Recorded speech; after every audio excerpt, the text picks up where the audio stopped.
Assalamualaikum warahmatullahi wabarakatuh. Alhamdulillahilladzi hassana wujuhana walhamdulillahilladzi hassana akhlaqana walhamdulillahilladzi ja'alana min ummati sayyidina Muhammad sallallahu alaihi wasallam. Amma ba'du. قال النبي صلى الله عليه وسلم من كان آخر كلامه لا إله إلا الله دخل الجنة. وقال صلى الله عليه وسلم فيما رواه البخاري إن الله حرم على النار أن تمس من قال لا إله إلا الله من قلبه أو نفسه أو كما قال صلى الله عليه وسلم. Bapak Ibu yang bukan Allah, jemaah subuh meskipun hujan masih datang, semoga rintik-rintik hujan yang mengenai kita dapat memadamkan api nerakanya. Amin ya rabbal alamin. Tema kita tentang husnul khatimah. Husnul khatimah bahasa Arab artinya husnu, bagus. Khatimah, penutup. Penutup yang bagus. Kalau kita kerja supaya bagus, keluarnya gimana? Bagus laporannya. Maka orang-orang yang sering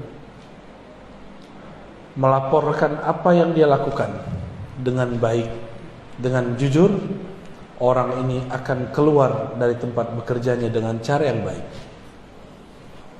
Sama, ruh ini sedang diperintah Allah, dia ada pekerjaannya. Jangan sampai dia ditipu oleh nafs jiwa. Maka jiwanya harus naik dari jiwa al-ammarah bisu. Jadi jiwa itu ada banyak tingkatannya. Kita sudah sering dengar. Ada jiwa yang menyuruh kepada keburukan, disebut ammarah bisu. Ini jiwa-jiwa yang ruhnya terhalang untuk mengenal Allah, disebut dengan an-nafs al-ammarah bisu. Ammarah bukan amarah. Ammarah berarti alladhi yukthir al-amr, yang banyak memerintah, yang banyak menyuruh. Jiwa kita ini sangat liar. Karena dalam riwayat Israiliyat ada satu riwayat yang bagus, meskipun secara kualitasnya tidak sampai sahih. Cuma ulama kita mengatakan maknanya sahih sesuai dengan ayat-ayat ini. Tatkala Allah menciptakan nafs, maka Allah mengatakan aqbil, wahai jiwa, melihatlah kepadaku, menghadaplah kepadaku. Fala yuqbil, tapi dia tidak mau menghadap. Lalu Allah katakan lagi, ya nafs aqbil, wahai jiwa, menghadaplah kepadaku. Tapi jiwa itu tidak mau juga, pantang disuruh-suruh. Akhirnya Allah laparkan jiwa, Allah puasakan jiwa dari makanan-makanannya. Lalu Allah mengatakan, ya nafs aqbil fa aqbala, wahai jiwa, menghadaplah. Barulah jiwa itu menghadap kepada Allah Subhanahu wa ta'ala. Jadi cara untuk mendidik jiwa ini supaya dia naik dari yang paling rendah ammarah, minimal naik ke lawamah, itu puasa. Puasa di situ bukan hanya puasa zahir, tapi juga puasa batin. Nafs itu ada penyakit di dalamnya, sombong. Puasa dari kesombongan. Nafs itu pengen didengar selalu, tidak mau mendengar orang. Nafs itu pengennya ditaati, tapi tidak mau mentaati.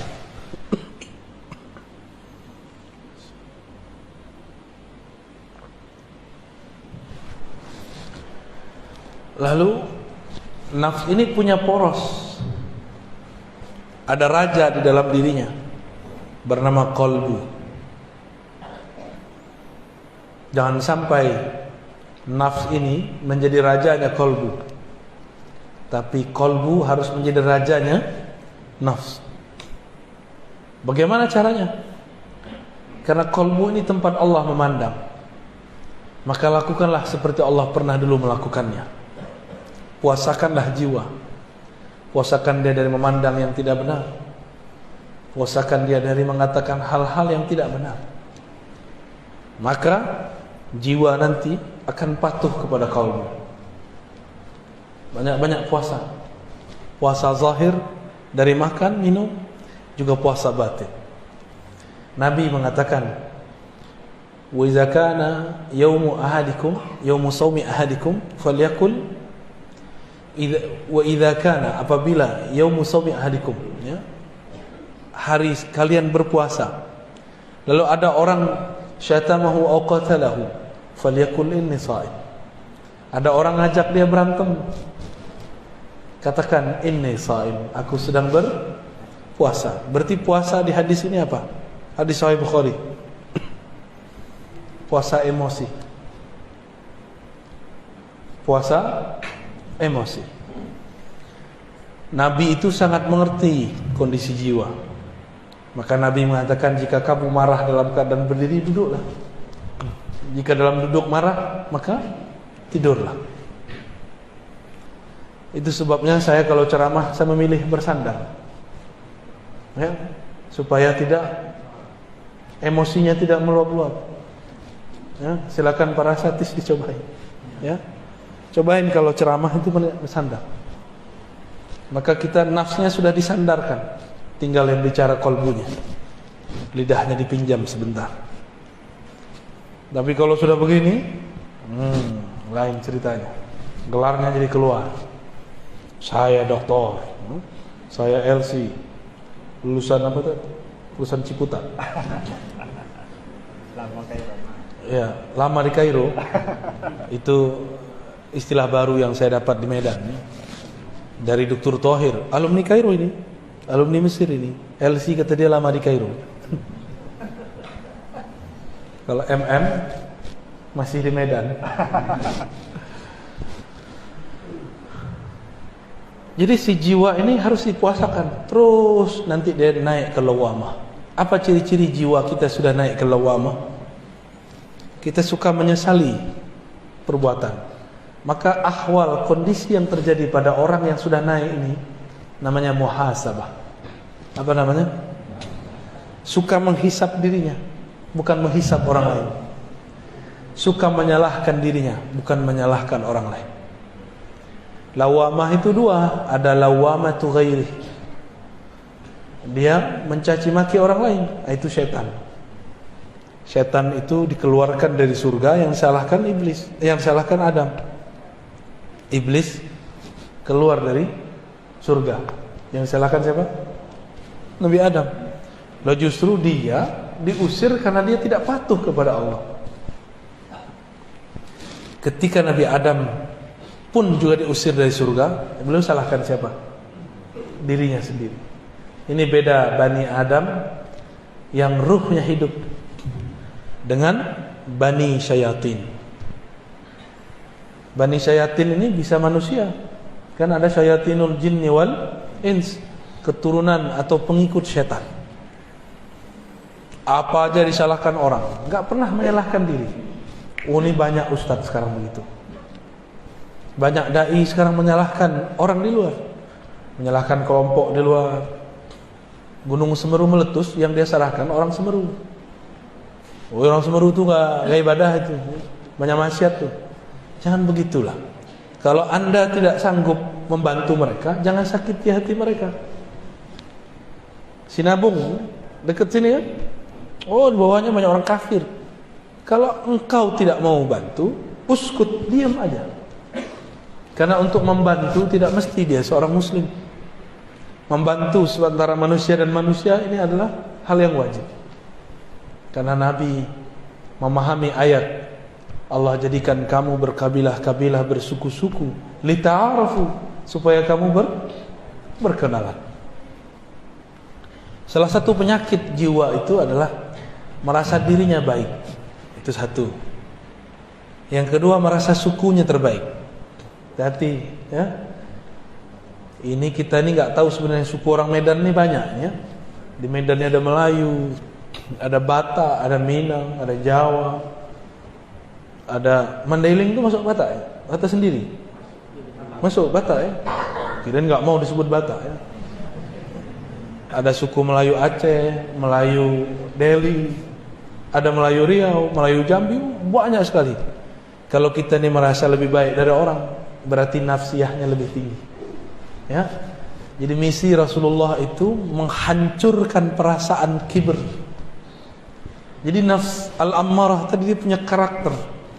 Karakter dia merasa lebih baik dari orang. Jadi kalau kita duduk di sini merasa lebih baik dari yang di samping, berarti nafs ammarahnya masih aktif. Harus dipuasakan. Harus dihantam dengan puasa. Kalau sudah naik ke lawamah, dia sering muhasabah. Hasibu qabla an tuhasabu. Mutu qabla an tamutu. Hisablah dirimu sebelum kamu dihisab. Matikan dirimu sebelum kamu mati. Maksudnya bayangkan kalau kita mati, apa yang akan kita bawa? Pertanyaan di alam kubur tidak aneh-aneh. Cuma man rabbuka, man nabiyuka. Siapa Rabbmu? Tidak ditanya pernah bangun masjid, tidak, enggak ditanya. Enggak ditanya hafalannya berapa. Enggak ditanya tahajudnya banyak atau tidak. Yang ditanya siapa Rabbmu? Kamu tahajud untuk siapa? Kamu bangun masjid karena siapa? Kamu sekolah karena siapa? Kamu ngajar, kamu belajar untuk siapa? Untuk debat. Berarti kamu bukan bagian dari ahlullah. Jika ini muhasabahnya sudah rutin, nah inilah thariqahnya Imam Al-Harith Al-Muhasibi, Imam Salafus Saleh, ya, Imam apa? Salafus Saleh. Jadi semenjak zaman Salafus Saleh sudah ada imam yang mengajarkan thariqah muhasabah. Imam Al-Muhasibi mengajarkan murid-muridnya, sebelum tidur ingatlah semua aktivitas kita sebelum tidur. Mulai dari bangun sampai mau tidur lagi. Jika ada tergores di hati, minta ampun kepada Allah. Jika ada kebencian masuk ke hati, minta kepada Allah supaya dicabut. Jika ada dendam di hati, emosi, minta kepada Allah supaya Allah menentramkan qalbu. Itulah amalan Imam Al-Harith Al-Muhasibi. Ternyata beliau ini mengamalkan amalan sahabat yang dulu Sayyidina Abdullah bin Umar penasaran kepada dia. Dilihat-lihat ternyata tahajudnya sedikit, sedekahnya tidak banyak, baca Qur'annya juga standar. Setelah 3 hari Abdullah bin Umar bertanya, kata Rasulullah, engkau ini ahli surga, tapi aku tidak melihat amalanmu banyak. Lalu Abdullah bin Umar bertanya, apa ma sya'nuka? Amalan kamu apa gerangan? Dijawab oleh sahabat ini, disembunyikan namanya. Tidaklah aku mengambil tempat tidurku kecuali aku membuang semua kebencian, semua goresan, semua dendam dari qalbuku. Jadi dia tidur enggak bawa dendam. Dia tidur tidak bawa kesombongan. Dia tidur dalam kerendahan hati, kehinaan jiwa. Disitulah dia kemudian minta ampun kepada Allah. Baru dia mengatakan, Bismikallahumma ahya wa amut. Ya Allah, dengan namamu yang maha agung, aku hidup dan aku minta ditidurkan. Kalau ini sudah rutin, naik ke nafs al-mulhamah. Mulhamah ini, orang sudah mulai berdialog dengan jiwanya, dengan kalbunya. Nabi pernah bersabda, istafti qalbak. Bangunlah dialog dirimu dengan dirimu. Istafti qalbak, hadis Tirmizi. Kita mau ngapa-ngapain, solat dulu, solat istikharah. Tanya kepada Allah, tanya ke dalam diri, karena Allah berbicara ke dalam diri kita. Ini istikharahnya cuma mau nikah, ya. Mau kerja enggak istikharah? Mau berguru enggak istikharah? Lebih penting menikah atau berguru? Lebih penting menikah apa berguru? berguru. Menikah bisa cerai, berguru tidak boleh cerai. Sampai kiamat pun kalau bisa tidak bercerai. Tapi kalau nikah, nggak cerai hidup, cerai mati. Iddahnya 4 bulan 10 hari. Benar. Tapi cerai dengan guru, iddahnya sepanjang masa. Bahaya nggak? Ya? Maka berguru harus istikharah. Istikharah itu artinya istikharah, meminta agar Allah memilihkan. Allah makhtarli wa la tukhayyirli.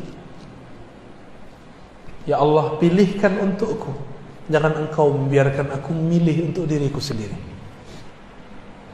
Sudah beristikharah mau cari guru? Belum ya? Kalau sama istri bisa tengkar, sama guru nggak boleh tengkar.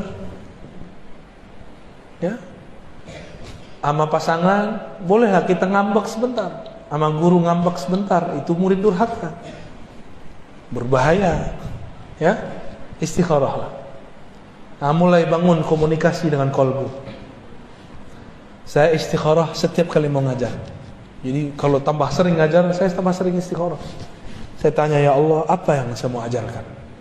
Tolong gerakkan lidah ini, pancarkan dari kolbu kami nurmu. Hanya engkaulah yang mampu berbicara. Hanya engkaulah yang menggerakkan kolbu. Di situ saya baru baca assalamualaikum. Jadi nol dulu kita, baru kita bicara. Ya. Nah itu coba amalkan Pak.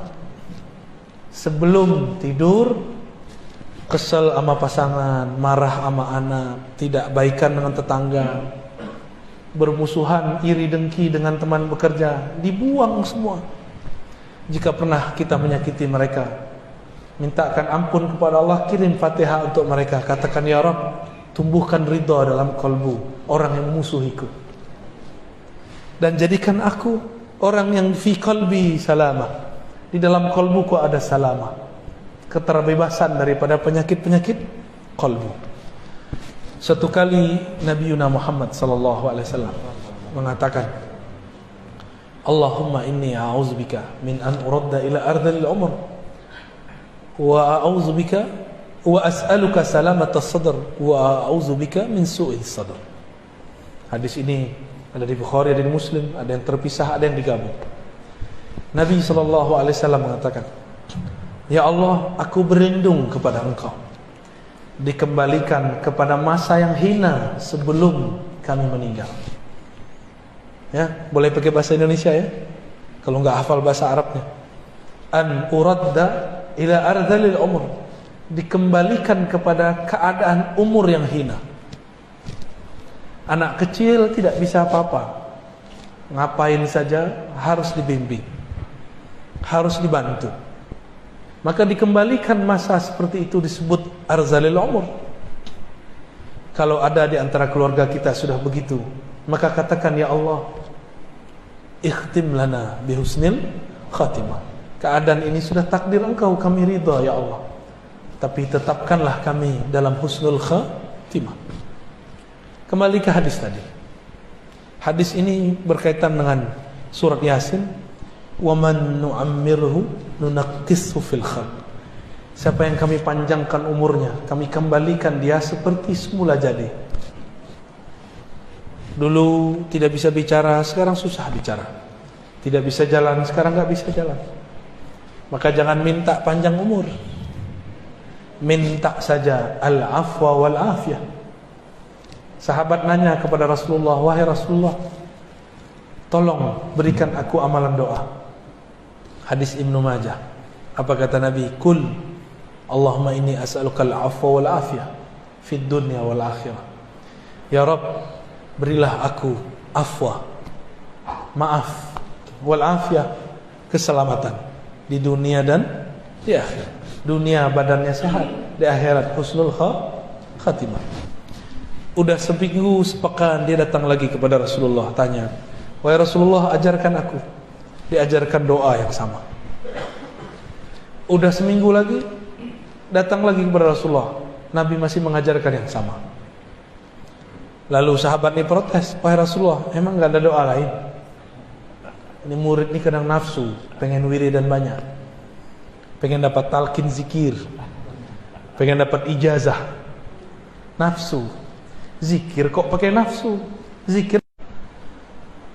Akhirnya Nabi mengatakan, wahai sahabatku, adakah yang lebih sempurna daripada afwa dan afiyah? Bukankah afwa mencakup seluruh urusan duniamu, afiyah mencakup semua urusan akhiratmu? Orang tuh mikir. Jadi orang Arab aja kadang gak paham. Selevel sahabat Nabi masih bertanya, apalagi kita. Orang-orang yang sudah sampai di level ini, dia mulai tahu penawar ketenangan kolbunya. Apa yang membuat kolbu gelisah? Kolbu ini kan diartikan qalb, sesuatu yang bergerak. Dia hanya bisa bergerak dengan tenang jika dia menyebut nama yang menggerakkan kolbunya. Siapa yang menggerakkan kita? Allah. Maka disebut di kolbunya Allah, Allah. Baru kolbunya tenang. Anak kecil mainannya ketinggalan, nangis gak? Oh, bisa pukul-pukul badannya, bisa guling-guling. Mainannya kolbu cuma satu, zikrullah, menyebut nama Allah. Kalau di sini sudah rutin, sudah sering berdialog dengan kolbu, sudah tahu obat penawar gelisahnya kolbu, yaitu zikrullah, maka orang ini naik ke makom yang tadi ayatnya dibaca. Ya ayyatuhan nafsul mutmainnah, wahai jiwa yang sudah tenang dalam berzikir menyebut namaku, wahai jiwa yang sudah sering dipuasakan, wahai jiwa yang sudah sering dimuhasabahkan, wahai jiwa yang tidak menyalahkan selain dirinya, wahai jiwa yang merasa dirinya rendah, irji'i ila rabbiki radiyatan mardiyah. Sekarang kamu dapat tiket pulang, diundang langsung oleh Rabbul Bariyah dengan penuh ridha dan mardiyah. Itulah kondisi orang yang sudah mantap di kolbunya nama-nama Allah. Inilah beruntungnya kita. Di negeri ini banyak ulama-ulama mengajarkan kan zikir kolbu. Banyak gak? Banyak. Cuma setan tidak akan pernah diam. Dia nanti akan buat konspirasi. Kalau belajar zikir gila, kalau belajar ini, belajar itu, nanti gak sholat. Itu biasa, itu setan. Anehnya, setan ini kan punya wali. Walinya kadang-kadang seorang dai. Si dai ngomong, gak usah belajar-belajar tarekat, zikir, nanti gila. Hati-hati ya, hati-hati. Orang gila karena pekerjaan, orang gila karena masalah jodoh, orang gila karena masalah dirinya sendiri, itu lebih banyak daripada orang yang gila karena belajar zikir. Orang gila karena belajar zikir karena aslinya dia gila. Kawan saya masuk kampus gila karena ditanya terus sama dosennya, kapan kau selesai? Gila dia. Maka saya nggak mau tanya lagi mahasiswa saya kalau dia nggak selesai-selesai. Saya cuma tanya, yang tenang-tenang ya, kamu tulis yang tenang-tenang, yang damai, jangan kepalanya pusing kalau nulis, nanti gila ente. Alhamdulillah mahasiswa saya aman, tapi kawan saya sudah gila.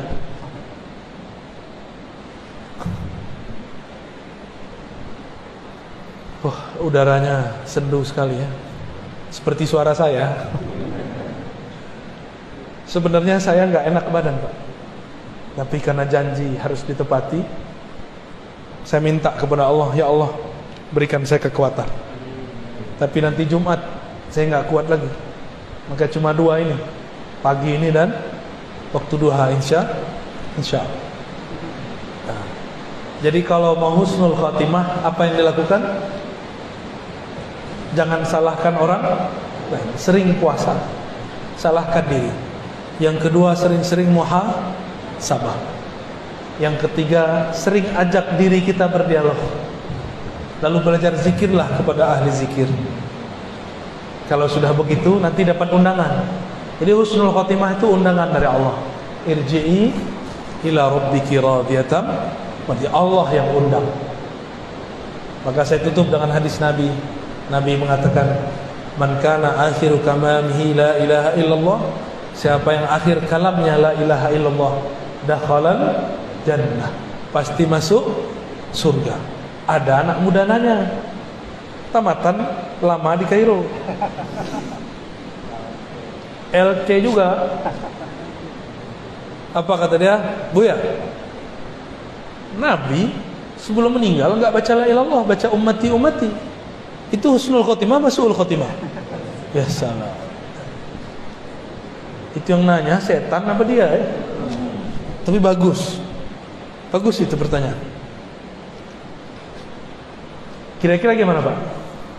Nabi sebelum meninggal enggak baca la ilaha illallah, baca apa? Ummati. As-salah, as-salah. Ittaqun nas, ittaqullah fil nisa, ittaqullah fis salah. Itu apa? Itu cara menjaga la ilaha illallah. Nabi itu, dia dan Allah sangat dekat. Kalau sudah dekat tidak perlu sebut menyebut. Saya dengan Dr. Thohir, karena sekarang jaraknya cuma 1 jengkal, nggak perlu saya bilang Dr. Thohir tuh orangnya. Saya nggak ngomong begitu, karena dia udah di samping. Tapi kalau orangnya di luar, saya omongin si dokter tuh yang lama di Kairo. Saya ngomong begitu. Tapi kalau orangnya di samping, perlu nggak? Dulu kalau kita cinta seseorang, kalau belum ketemu kita sering sebut namanya, cari-cari nama dia di Facebook, cari-cari nama dia di Google, cari-cari nama dia di sosial media, cari-cari nama dia di kalangan teman-temannya, kirim-kirim salam. Benar? Mirip-mirip begitulah. Orang kalau sudah cinta sering-sering sebut nama. Kalau sudah menikah masih begitu enggak? Enggak. Ya, enggak perlu lagi sebut-sebut nama. Yang punya nama sudah bersama saya. Kalau orang sudah dekat kepada Allah, zikirnya bukan lagi menyebut, zikirnya memandang. Zikirnya dipandang oleh Allah Subhanahu wa taala. Lebih kurang itu ya.